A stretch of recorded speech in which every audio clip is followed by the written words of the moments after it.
আমি সবসময় পুরানো বইয়ের পাতায় লুকিয়ে থাকা গল্পের প্রতি আকৃষ্ট হয়েছি। অন্যদিন এক বৃষ্টিভেজা বিকেলে আমি একটি কমনীয় ছোট বইয়ের দোকানে পা রাখলাম। এটি ইতিহাসের মতো গন্ধ ছিল এবং আমার মনে হয়েছিল যে আমি একটি গুপ্তধনের মধ্যে হাঁটছি। আমি যখন এটি খুঁজে পেয়েছি, দ্য লস্ট কি নামে একটি ধুলোময় বই, এটা সম্পর্কে কিছু বিশেষ অনুভূত। আমি যখন এটি খুললাম, একটি সুন্দর চাবি বেরিয়ে গেল। মিস থম্পসন, সদয় মালিক, আমাকে বলেছিলেন যে এটি দোকানে একটি লুকানো ঘর আনলক করতে পারে। আমার হৃদয় কৌতূহল সঙ্গে ছুটে একসাথে।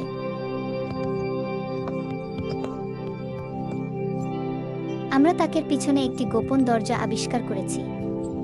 চাবিটি একটি সাধারণ ঘোড়ার সাথে আমরা বিস্মৃত ধন এবং স্মৃতিতে ভরা একটি ঘর প্রকাশ করেছি। সেই মুহূর্তে আমি বুঝতে পেরেছিলাম যে কিছু রহস্য আমাদের নিজেদের হারিয়ে যাওয়া অংশগুলির জন্য কেবল লুকানো জায়গা নয়, দরজা খুলতে পারে।